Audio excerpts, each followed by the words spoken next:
these facilities, and I just would go home at night after each shuttle mission or each day of the shuttle mission and break the tape down.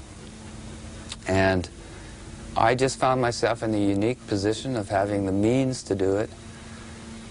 I was in a position to do it, and I had all the motivation. The second the shuttle countdown began, I recorded, and I stopped recording when it was at a full stop. Right. So it was a pretty demanding exercise. Well, you obviously... the SDS 61, which was the Hubble Space Telescope mission, was 36, I seem to recall, 36 tapes with 8 hours per tape. So these are, you know, you just had to keep going. Some flights are 5 days, some are 11 days, 14. The Hubble Space Telescope mission, I chose that mission not because I knew about a CCD camera or anything. I chose it because NASA had decided to make this the showcase mission. It is a very important mission.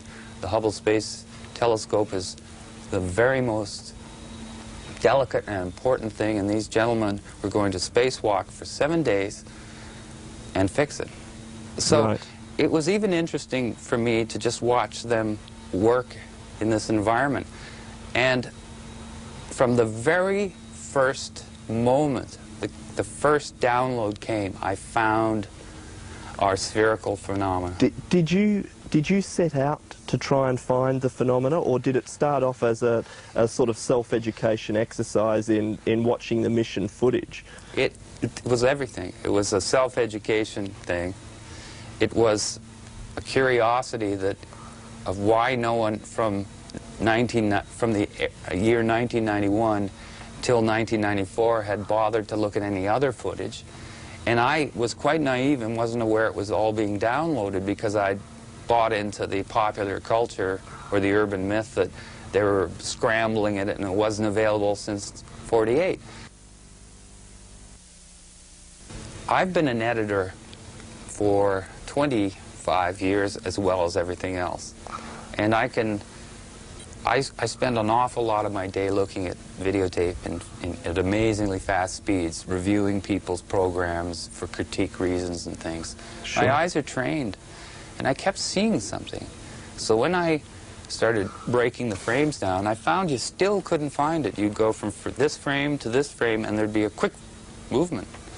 So then I had to get a videotape recorder, an SVH machine, an older model, funny enough, not the digital model, that literally, when you rolled the thing, it would break the frames into fields. And in reality, there are 60 individual pictures that make up 1 second of video. And that's when I found them. So you were finding these on one of those 60 frames?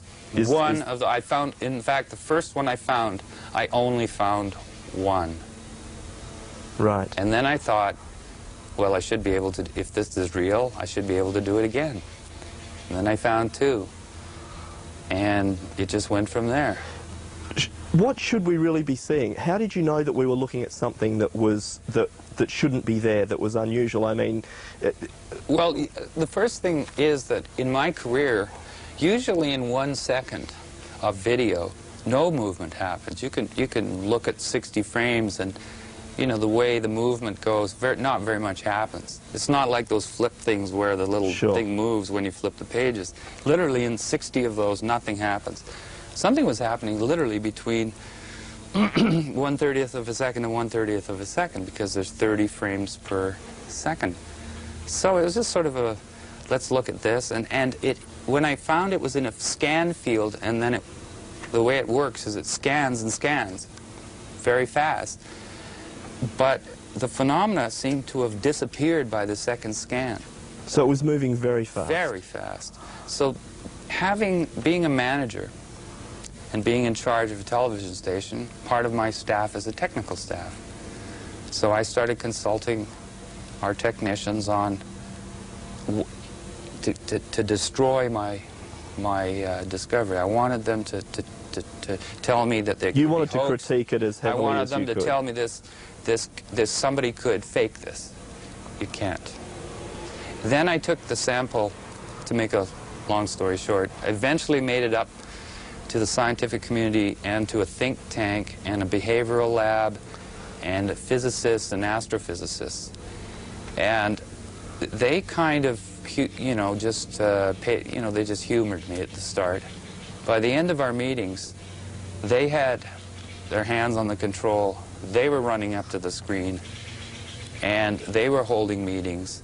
They broke the entire pixelization process down and found it was still there. So they really didn't expect to see anything in the beginning, but by the time you finished, they were excited. I think they expected probably that we'd have more of a real-time phenomena, which is still spectacular. And probably, I guess, that they felt they might be able to explain to you as something perfectly legitimate or normal for... Well, you never know who's in the Skeptic Society of British Columbia. For instance, the X-Files actor William Davis, who is the cigarette-smoking man in the X-Files, is a member of the Skeptic Society. So I never knew with these scientists what they were trying to do to me. Sure.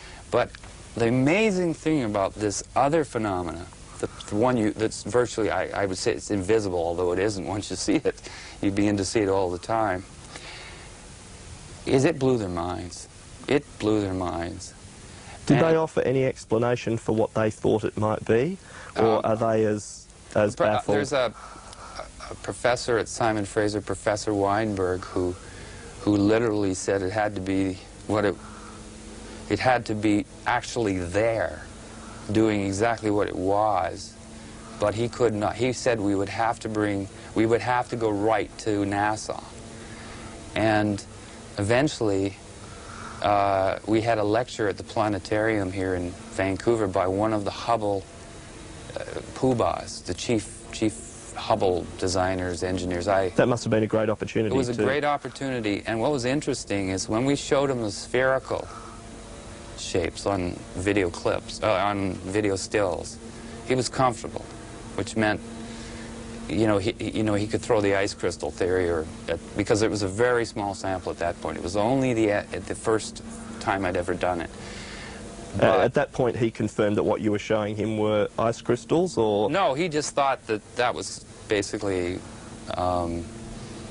He accepted that it was a phenomena of some sort. He just... Well, they're comfortable at NASA because James Oberg, who's the NASA debunker, in my estimation, had basically briefed them all that, don't worry about all this stuff you see, because that's just all kinds of stuff you don't understand about ice crystals.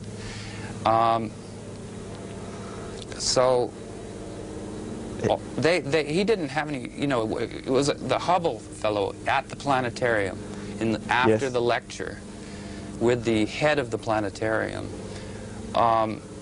He sat there comfortable, but when the still frames of this second phenomena were shown to him, he stormed out of the room. Did he say anything? Did he give any reason? He made some huffs and puffs and stormed out of the room. Now, we found, that's very unusual kind of reversal. And we obtained, we meaning an artist friend and I, who's got more guts than me, I guess, in terms of walking through front doors, which you're not supposed to. He picked up the phone after he got the number and phoned this fellow. And he got hello, and the second he said who he was, there was back talk, things like, it's that guy, blah, blah, blah, and the phone went down. In other words, communication was cut off. Not a very good public relations exercise for the... No, but we found it odd that, these are okay and these aren't. So anyway, that's how it started. So Professor Weinberg, who's a wonderful man,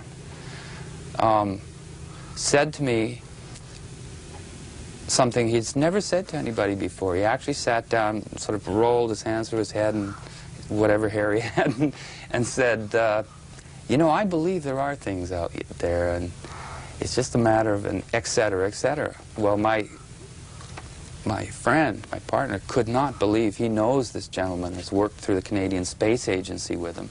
This Professor Weinberg studies the